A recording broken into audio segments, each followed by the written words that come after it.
नमस्ते सदावत्सले मातृभूमि। हम लोग बात करने जा रहे हैं भारत को लेकर नए सवाल, नई चिंताएं यूएस ने उठा दी हैं। और आप सोचिए कि यूएस गवर्नमेंट क्यों या वहाँ की संस्थाएं क्यों हमारे लिए ऐसा करती हैं। मुझे लगता है भारत को भी अपने यहाँ ऐसी ही कुछ संस्थाओं का निर्माण करना चाहिए जो कि उनके यहाँ की रिपोर्ट बना सके। यूएनओ जब बना था तो यूएनओ बनाते समय उस समय उसका यूएन चार्टर का आर्टिकल 7 ये कहता है कि सभी कंट्री सॉवरन और इंडिपेंडेंट होंगे। और इसके साथ वो ये भी कहता है no country can intervene in the internal matters of the other country. UNO बनने की जो कंडीशन लगाई थी वो यूएस ने ही लगाई थी। एक्चुअली क्या था कि जब सारे संसार में विश्व युद्ध सेकंड हुआ तो विश्व युद्ध सेकंड होने के बाद जब यूएनओ बनने की प्रक्रिया शुरू हुई, क्योंकि उससे पहले लीग ऑफ नेशन हुआ करता था। League of nation first world war के बाद बना था, फिर भी विश्व युद्ध हो गया था। और फर्स्ट वर्ल्ड वार को उस समय चाइल्ड ऑफ वार कहा गया था, सेकंड वर्ल्ड वार को भीषण कहा गया था। और ये कहा गया था कि अब तीसरा वर्ल्ड वार जब भी होगा तो इस दुनिया को तहस नहस करने वाला होगा। इसलिए अब ये तय करना चाहिए कि वर्ल्ड वार ना होने पाए। तो ये तय हुआ कि उपनिवेशवाद खत्म करना पड़ेगा, दूसरे कंट्रियों में घुसना खत्म करना पड़ेगा, सभी कंट्रियों को इंडिपेंडेंट करना पड़ेगा और नॉन इंटरवेंशन की पॉलिसी अपनानी पड़ेगी। एक दूसरे का सहयोग करिए। One one one world one problem Bharat कह ही रहा है कि हम एक ग्लोब पर एक जाति हैं और हमारी एक सी समस्याएं हैं, इसलिए एक सोल्यूशन होना चाहिए सबका। ये नरेंद्र मोदी जी लगातार कह रहे हैं, one nation one earth one solution, या one earth one problem, one earth and we are one. तो हम एक हैं ऐसा कह रहे हैं। ये तय किया गया था यूएनओ में। इसी कारण से उस समय उपनिवेशवाद खत्म होगा, ये पहली कंडीशन थी। तो 100 से ज़्यादा कंट्री उस समय गुलामी में थे और उन 100 के 100 को छोड़ा गया। छोटे छोटे कंट्री जो टापुओं पे आज बसे हुए हैं, जिन पर अभी भी अगर फूंक मार दे, भारत जैसा देश भी फूंक मार दे तो वो उड़ जाएंगे। मालदीव की बात कर लीजिए, मॉरिशस की बात कर लीजिए, श्रीलंका की बात कर लीजिए, या फिर और छोटे तमाम टापुओं पर ईस्ट तिमोर और ये वो बने हुए हैं। इन कंट्रियों की अगर आप बात करेंगे तो ये युद्ध लड़ने की स्थिति तो छोड़ दीजिए, ये तो एक बड़ा सा जहाज वहां पर भेज देंगे युद्धपोत तक तो भी कब्जा कर लेंगे। लेकिन इन सभी को स्वतंत्र होना था और इनको सबको स्वतंत्र किया गया है। इनकी स्वतंत्रता के पीछे का जो कारण था वो था यूएन चार्टर, और यूएन चार्टर में ये तय किया गया था। बहुत सालों तक ये चलता रहा, लेकिन यूएस ने लगातार ये कहा कि भाई यूएन चार्टर के अनुसार हम ये नहीं कर सकते। और पूरे विश्व में जो एक दूसरे के इन्फ्लुएंस में कंट्री हुआ करते थे उनको भड़काया और कहा यूएन चार्टर के अनुसार तुम अकेले हो। यहां तक कि यूएसएसआर टूटने के पीछे का जो कारण है वो ये है कि यूएसएसआर ने जब सदस्यता ली यूएनओ की तो उन्होंने अपने सभी भागीदार कंट्री जो उन्होंने यूएसएसआर बनाया था उनकी सबकी सदस्यता दिलवाई। अमेरिका भी ऐसे ही बना है, यूएसए आज की तारीख में ऐसे ही बना है। यूएसए में 37 देश हैं, 38 देश हैं। एक यूएसए का वो हिस्सा जो जॉर्ज वाशिंगटन ने आज़ाद करवाया था, उसके बाद अगल बगल के कंट्रियों से वो एग्रीमेंट करके उनको मिलाते चले गए। जैसे यूरोपियन यूनियन बनाया, उन्होंने डिफेंस एक कर ली, उन्होंने एक्सटर्नल अफेयर्स एक कर लिए, उन्होंने कम्युनिकेशन एक कर लिया और प्रेसिडेंट बैठ गया डिफेंस को लेकर। फिर प्रेसिडेंट ने कभी वो खाली होने ही नहीं दिया। यहां तक कि इब्राहिम लिंकन जब बैठे तो सदर्न अमेरिका में, जो आज का कैलिफोर्निया और बाकी मैक्सिको का लगा हुआ हिस्सा है, उन लोगों ने सोचा कि अब्राहम लिंकन एक लिबरल आदमी है, इनके बैठने के बाद हम आज़ाद हो सकते हैं। उन्होंने बड़ी कोशिश करी। अब्राहम लिंकन ने भी रातों रात गोली चलवाई थी, लाखों लोग मारे गए थे। आप समझिए कि ये यूएस का कैरेक्टर है खुद का। यूएसएसआर ने सभी कंट्रियों ने सदस्यता ली थी यूएनओ की। यूएसएसआर को लगा मेरे नंबर बढ़ जाएंगे, हमें डिसीजन लेना आसान हो जाएगा, मेरे कंट्री वहाँ रजिस्टर्ड होंगे। यूएसए ने अपने किसी भी कंट्री का जिसके साथ जिसको उसने अपने में मिलाया उसकी यूएनओ में सदस्यता नहीं दिलवाई। उसने एक सदस्यता रखी यूएसए की, और जिनकी सदस्यता जो उनके साथ मिलते चले गए वो सब काम खत्म होता चला गया, वो यूएसए होता चला गया। नतीजा निकला कि यूएस ने इसका भी लाभ यूएन चार्टर से ही उठाया था। और जब यूक्रेन वगैरह को उसने भड़काया, शीत युद्ध चला, तो यही कहा कि तुम यूएन चार्टर के हिस्से हो, यूएन चार्टर के हिस्से होने के नाते रशिया तुम्हारे ऊपर इन्फ्लुएंस नहीं कर सकता, तुम्हें इंडिपेंडेंट होना चाहिए। और जिस किसी को भी भड़का दो और थोड़ा सा लालच दिखा दो तो वो बाहर का रास्ता देख लेता है। यूक्रेन भी उन्हीं में से, यूक्रेन, बेलारूस, ये कजाकिस्तान, किर्गिस्तान और तुर्कमेनिस्तान, ये सारे उसी के हिस्से थे, लेकिन सब अलग हुए। बाद में सीआईटी बना लिया, कॉमनवेल्थ ऑफ इंडिपेंडेंट नेशन बना लिया उन्होंने। और केवल यूक्रेन बाहर रह गया था, तो यूक्रेन ने यूएस ने फिर से भड़काया और यूक्रेन को बर्बाद करवा दिया, वो खत्म हो गया। खैर, जैसे ही रशिया की शक्ति छीड़ हुई, अमेरिका ने अपना चरित्र दिखाना शुरू कर दिया। अमेरिका जो हमेशा से ह्यूमन राइट का पुरोधा रहा है, अब वो दूसरे देशों के में इंटरवेन करने लगा है। यूनाइटेड नेशन ने 1998 में या उसी समय पर एक ऑर्गेनाइजेशन बनाई। वो ऑर्गेनाइजेशन, उसका नाम उन्होंने दिया USCIRF, यूनाइटेड यानी कि अमेरिका के एक धार्मिक स्वतंत्रता पैनल। ये इंडिपेंडेंट पैनल है, ये सरकार का पैनल नहीं है, लेकिन इनके सदस्य जो 9 सदस्य हैं, इनका चयन प्रेसिडेंट और हाउस ही करता है। बात तो वही की वही आ गई कि भाई अगर प्रेसिडेंट इनका चयन करता है तो वो सरकार ही है। लेकिन फिर भी यूएस ये कहता है कि ये इंडिपेंडेंट पैनल है और ये पूरे विश्व में, अब देखिए, ये इंडिपेंडेंट पैनल पूरे विश्व में रिपोर्टिंग करता है। पूरे विश्व की ह्यूमन राइट के वायलेशंस और तमाम तरह के कंसर्न उन्होंने बना रखे हैं, तमाम उन्होंने बिंदु बना रखे हैं, उनकी निगरानी करता है और फिर उसकी रिपोर्ट सरकार को देता है और अपनी सरकार से कहता है कि इनके ऊपर प्रतिबंध लगाया जाए। तो ये जो संस्था है, ये प्रतिबंध USCIRF, ये प्रतिबंध के लिए अनुमोदित करती है। हालांकि ये सरकारी संस्था प्योर रूप से नहीं है, इंडिपेंडेंट है। तो फिर इनकी यहाँ की सरकारी संस्था कौन सी है जो विदेशों पर प्रतिबंध लगाती है? वो है ministry of states foreign affairs. Ministry of foreign affairs जो है वो, जिसको विदेश मंत्रालय कहते हैं, ministry of foreign affairs in मामलों में पूरे विश्व में अपनी रिपोर्ट सभी कंट्रियों के लिए पब्लिश करती है। भाई क्यों करती है? आप यूएनओ करता है तो समझ में आता है क्योंकि वो पूरे विश्व में संरक्षक है, लेकिन यूएसए करता है ये समझ में नहीं आता। यूएसए की संस्था इसको पब्लिश करती है, सरकार को रिकमेंड करती है, ये भी समझ में नहीं आता। इस संस्था ने इस बार तो हदें पार कर दी। सभी देश अपनी एक इंटेलिजेंस एजेंसी रखते हैं। अब इसमें आपको याद होगा निज्जर और बाकी के जो मारे गए थे, उन मामलों में उस समय कनाडा ने हमारे ऊपर आरोप लगाया था। कनाडा ने इसलिए आरोप लगाया था कि पंचायत फाइव आइज ने रिकमेंडेशन कर दी थी, वो सब बोया हुआ यूएसए का था। यूएसए की फाइव आइज ने रिकमेंड किया था, कनाडा के राष्ट्रपति ने चिल्लाना शुरू कर दिया। कनाडा के मतलब उनके राष्ट्राध्यक्ष ने चिल्लाना शुरू कर दिया, उनको निपटाया गया। फिर बाद में डोनाल्ड ट्रंप बैठे, उन्होंने ही उनको निपटा दिया। भारत तो पहले ही उनको आए बाएं कर चुका था। और बाद में ये भी कह दिया कि Canada shall be the 51st state of the United state. नज़र बुरी थी। फिर उन्होंने कहा कि वेनेजुएला, फिर उन्होंने कहा क्यूबा आप कह रहे हैं कि क्यूबा हम अधिग्रहण कर लेंगे। मतलब ये है कि जब यूएनओ बना हुआ है, यूएन चार्टर के अनुसार आप दूसरे देश के अंदर घुस नहीं सकते, तो उनके सॉवरेन कंट्री के राष्ट्रपति और उसकी पत्नी को कैसे उठा सकते हैं? ये तो इंटरनेशनल लॉज का वायलेशन है। और दूसरे कंट्रियों पर कैसे वो कर सकते हैं? आपने अफगानिस्तान पर कब्जा कर लिया था। अफगानिस्तान रियलिटी में प्रॉब्लम था, लेकिन जब आपको लगा कि वहाँ उनको आपको लाभ नहीं मिलने वाला तो आप वहाँ से चले गए। आज उन वायलेशन अगर संसार में कहीं देखना है तो वो पाकिस्तान में देखना चाहिए। वायलेशन कहीं संसार में देखना है तो वो अफगानिस्तान में देखना चाहिए। वायलेशन कहीं देखना है तो वो अफ्रीकन कंट्रियों में देखना चाहिए जहाँ सर काट के वो फुटबॉल खेलते हैं। और अफगानिस्तान तो इसका कहना ही क्या, अफगानिस्तान की चिंता इनको नहीं है, पाकिस्तान की भी चिंता इन्होंने नहीं है। अफगानिस्तान को उन्होंने कंट्री ऑफ पार्टिकल कंसर्न में भी नहीं डाला हुआ है। अब जैसे नॉर्थ कोरिया को उन्होंने डाला हुआ है कि भाई ये कंट्री ऑफ पार्टिकुलर कंसर्न है, वैसे ही पाकिस्तान को डाला हुआ है कि भाई कंट्री ऑफ पार्टिकुलर कंसर्न है, चीन को भी डाला है कंट्री ऑफ पार्टिकुलर कंसर्न है, और भारत को भी डाला हुआ है कि कंट्री ऑफ पार्टिकुलर कंसर्न है। हालांकि यूएस स्टेट डिपार्टमेंट ने यानी फॉरेन अफेयर्स डिपार्टमेंट ने भारत को लेकर पीछे अपनी चिंताएं, पिछले साल की जो रिपोर्ट उनकी आई थी 25-26 की, उस रिपोर्ट में उन्होंने कहा था, उस रिपोर्ट में उन्होंने कहा कि भारत में रिलीजियस उन्माद बढ़ रहा है भारत में, और उसके पीछे उन्होंने क्या क्या तर्क दिए, वक्फ एक्ट में संशोधन करना। अब बताइए, वक्फ जब पाकिस्तान बन गया था तो वक्फ की भारत में ज़रूरत ही नहीं थी, वो नेहरू की बेवकूफ़ी को अब वो पीछे से समर्थन दे रहा है अमेरिका। फिर वो कहते हैं सिखों को लेकर ये जो किसान आंदोलन हुआ उसमें उन्होंने कहा किसानों को लेकर पार्टिकुलर कंसर्न है। फिर उन्होंने कहा कि साहब मॉब लिंचिंग को लेकर पार्टिकुलर कंसर्न है।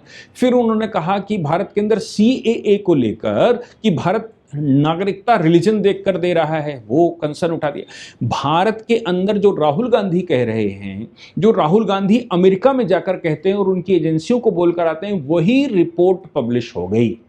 और फिर ये जो USCIRF, इसने तो हद कर दी।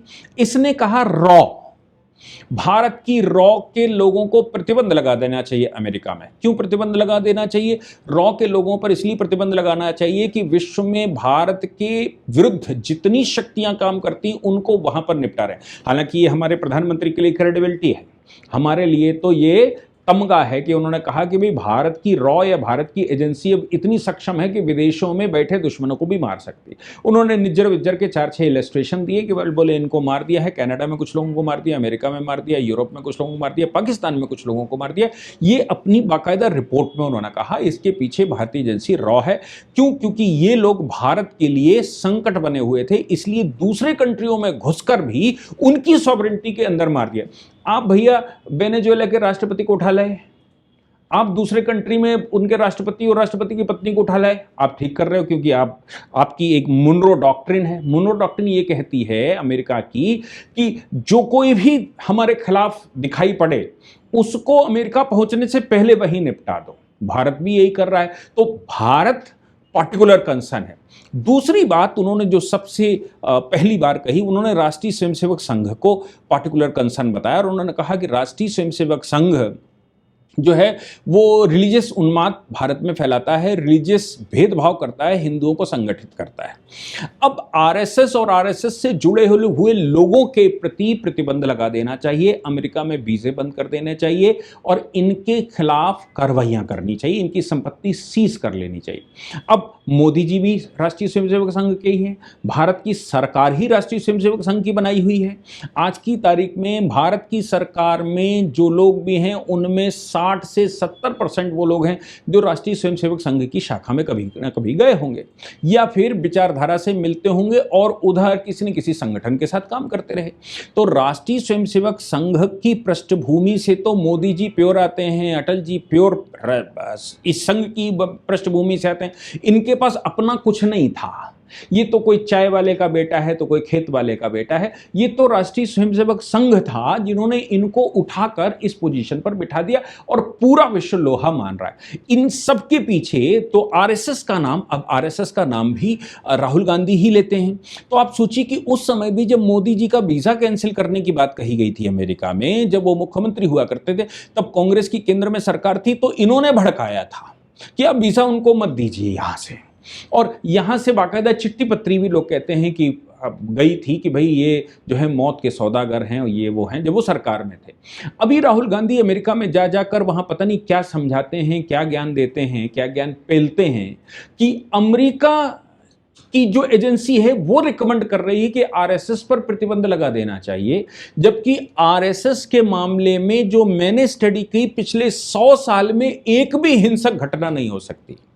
एक भी हिंसक घटना ऐसी नहीं होगी जिसमें यह कहा गया हो कि राष्ट्रीय स्वयंसेवक संघ ने हमला किया। वो अलग बात है कि हमारी शाखा के ऊपर, राष्ट्रीय स्वयंसेवक संघ की शाखा के ऊपर कभी हमला हुआ तो भाई बचाव तो किया जाएगा, इसलिए लाठी डंडे सिखाते हैं, हथियार सिखाने चाहिए, मेरा मानना है हथियारों की ट्रेनिंग दी जानी चाहिए। जो नहीं होती तो विश्व हिंदू परिषद और राष्ट्रीय स्वयंसेवक संघ की बाकायदा उन्होंने चार्जशीट बनाई है और बनाकर अपनी सरकार को दी है। हालांकि भारत पिछली बार जब इन्होंने ऐसे ही कुछ किया था तब भारत सरकार ने यह कहा था कि ये अधूरी रिपोर्टें हैं, आप हमारे काम में इंटरवीन मत करिए, अब अपना देश देखिए। आपके देश में जितने वायलेशन होते हैं उतने संसार में कहीं नहीं होते। आपके यहाँ जो नेटिव इंडियन है उसको तो आपने खत्म ही कर दिया, नेटिव इंडियन मतलब जो ओरिजिनल इनहेबिटेंट है उसको तो आपने खत्म कर दिया। अब आप यूरोपियंस सारे अमेरिका में, यूएसए में बैठे हुए हैं, जो यूरोप की शक्तियां वहां पर कब्जा करने के बाद वो वहीं पर बैठ गए और वहां के लोकल लोगों को मारकर खत्म कर दिया। कनाडा के अंदर तो चर्चों के नीचे बहुत बड़े बड़े ग्रेवयार्ड निकले हैं, बड़े बड़े कब्रिस्तान निकले हैं जहां बच्चों की कंकाल निकले हैं। आप सोचो कि ये क्या सोचकर कर रहे हैं। लेकिन राष्ट्रीय स्वयंसेवक संघ अंतर्राष्ट्रीय स्तर पर भी इतना मशहूर है कि अमेरिका को चिंता होने लगी है कि राष्ट्रीय स्वयंसेवक संघ जब तक भारत में रहेगा तब तक वो भारत का कुछ नहीं बिगाड़ सकते, तब तक भारत में जो वो उन्माद फैलाकर कब्जे करते हैं, देश की इंटरनल डिस्टर्बेंस करके जहां जहां वो जाते हैं। ईरान में वो गए तो पहले वहां एक आंदोलन खड़ा करवा दिया, फिर वो महिलाएं बाहर आ गई, फिर वो कठमुल्ले बाहर आ गए और ये जब बड़ा हो गया तो बम डालने शुरू कर दिए। ये उन्माद आरएसएस के रहते हुए भारत में नहीं हो सकता, क्योंकि राष्ट्रीय स्वयंसेवक संघ के 32 बड़े संगठन, उसमें भारतीय जनता पार्टी भी आती है, 32 बड़े संगठन हिंदुस्तान के हिंदुओं में लगभग 90% लोग उनके टच में हैं। 10% वो टच में नहीं होंगे जो बाहर जाते हैं, लेकिन उनसे भी संपर्क हो ही गया होगा, शताब्दी वर्ष में भी संपर्क हो रहा है। तो उनको लगता है कि भारत में अगर ये जो पंच परिवर्तन ये ला रहे हैं राष्ट्रीय स्वयंसेवक संघ के लोग, और जो ये कह रहे हैं कि भाई परिवार प्रबोधन करो, यानी कि मानवता परिवार में होनी चाहिए, फिर सामाजिक समरसता, जाति पंथ का भेद मिटा दीजिए, सब एक हो जाइए, नागरिक कर्तव्य, देश को बचाने का कर्तव्य आपका बनता है, स्व का भाव ये मेरा है, तो लड़ने की शक्ति देता है। ये सब चीजें और एनवायरनमेंट, ये भारत के प्राइमरी कंसर्न है। ये 5 परिवर्तन राष्ट्रीय स्वयंसेवक संघ पूरी शक्ति से लगा रहा है। अभी हिंदू सम्मेलन हुए और अब युवा हिंदू सम्मेलन होने जा रहे हैं देश में। आप सोचिए कि ऐसी परिस्थिति में जब देश को एक किया जा रहा हो, देश में भेदभाव खत्म किया जा रहा हो, देश को विदेशी शक्तियों के खिलाफ तैयार किया जा रहा हो, सरकार तो कर ही रही है, सामाजिक रूप से तैयार किया जा रहा हो, तो अमेरिका जैसे देशों को कष्ट होना स्वाभाविक है। इसलिए उन्होंने अब भारत को कंट्री ऑफ पार्टिकुलर कंसर्न, और अमेरिकन सरकार से वो कह रहे हैं कि हालांकि ये रिपोर्ट बाइंडिंग नहीं होती है, ये अमेरिका की सरकार तय करेगी कि उसको क्या करना। अमेरिका की सरकार की खास बात है, जब उनको जरूरत पड़ती है रिपोर्टें इकट्ठी होती रहती हैं, जब उनको जरूरत पड़ती है तब वो कहते हैं कि भाई मेरे पास तो रिपोर्टें हैं। जैसे वेनेजुएला के लिए उन्होंने कहा मैंने ये वारंट किया था, वो किया था, ऐसा किया था, वैसा किया था, फिर एक दिन उठा लाए और बोले कि हमारे यहाँ खतरा है, इसलिए हम इनको उठाकर लाए हैं और ये ड्रग्स सप्लाई करते हैं और हमारे यहाँ ड्रग्स एडिक्ट बना दिया है और फला ढिमाका। जबकि सॉवरेंटी का वो तो हनन है। आप यूएनओ जाते, इंटरनेशनल कोर्ट ऑफ जस्टिस जाते, लेकिन आप शक्ति के आधार पर जाते हैं। इसका मतलब ये हो गया कि भारत की आज की सरकार बिल्कुल सही रास्ते पर है, जो ये कह रही है कि शक्ति ही निर्णायक भूमिका में होती है। भारत शक्तिशाली होगा, धनवान होगा, यही तय करेगा विश्व का ऑर्डर। भारत में ये जो ज़्यादा आप लोक राजनीति करते हैं या फिर पब्लिक वेलफेयर की बात करते हैं, उसको साथ में चलाते हुए सिर्फ शक्ति अर्जित करना है, जो नेहरू जी ने उस समय एब्सेंट कर दिया था। नेहरू जी ने कहा कि हम नॉन अलाइनमेंट मूवमेंट के हिस्से हैं, गुटनिरपेक्ष हैं, जब हम किसी पर हमला नहीं करेंगे, मेरा किसी से द्वेष नहीं है, तो हमारा क्या होगा। वाजपेयी जी ने उस समय भी पार्लियामेंट में कहा था कि शक्ति केवल हमला करने के लिए नहीं होती, शक्ति बचाव करने के लिए भी होती है, और चीन विस्तारवादी नीति का है, उसके साथ दोस्ती अच्छी नहीं है, उससे बचने के लिए शक्ति चाहिए। तब नेहरू जी ने उस समय वाजपेयी जी को कहा कि तुम अभी बच्चे हो, अंतर्राष्ट्रीय राजनीति नहीं जानते हो। तब उन्होंने उस समय, वाजपेयी जी ने उस समय भी कहा था कि मैं बच्चा जरूर हूं लेकिन मूर्ख नहीं हूं, मुझे सब भविष्य दिख रहा है। उस समय पूज्य गुरु जी सरसंघ चालक हुआ करते थे, उन्होंने भी यह बात आह्वान किया था कि चीन के साथ दोस्ती अच्छी नहीं है, हमको शक्ति अर्जित करनी चाहिए, क्योंकि इस विश्व में शक्ति ही ऑर्डर तय करती है। आज अमेरिका की इकोनॉमी बस्ट हो गई है, आज वो कर्जे में भयंकर है, लेकिन वो शक्ति के आधार पर अपनी इकोनॉमी बढ़ाने के लिए ये ह्यूमन राइट के खेल खेलकर दूसरे देशों पर कब्जा कर रहा है, वहाँ के तेल और खनिज पदार्थ और जो उनकी संसाधन है उन पर कब्जा कर रहा है। ये उपनिवेशवाद का इस समय का उत्कृष्ट इलस्ट्रेशन है कि अब 75 वर्षों बाद, यूएनओ बनने के 75 वर्ष बाद, 80 बल्कि 80 वर्ष बाद यूएन बनने के अब उपनिवेशवाद फिर से शुरू हुआ, और ये जो नया उपनिवेशवाद शुरू हुआ है ये वर्ल्ड ऑर्डर की तरफ ले जा रहा है, वर्ल्ड ऑर्डर चेंज करेगा। इसमें भारत अब अगर शक्ति अर्जित कर लेता है अगले 10-12 साल में, और विश्व की वो शक्ति बन जाता है कि किसी को भी भारत के खिलाफ सोचने से पहले 100 बार सोचना पड़े, तो ही इस ऑर्डर में सरवाइव कर पाएगा, जो मुझे लगता है आज की सरकार बखूबी पूरी शक्ति से इसको करने की कोशिश कर रही है। ये भारत का भविष्य है, लेकिन अमेरिका, राष्ट्रीय स्वयंसेवक संघ और हमारी रॉ के खिलाफ, और ये जो विश्व हिंदू परिषद या भारत सरकार, इनके खिलाफ कंट्री ऑफ पार्टिकुलर कंसर्न करके क्या हासिल करने की कोशिश कर रहे हैं, ये तो आप ही लिखकर बताएंगे, और विश्व में ये किस ऑर्डर को ले जाना चाहते हैं ये आप लिखकर मुझे ज़रूर बताइएगा। जय हिंद, जय भारत, वंदे मातरम।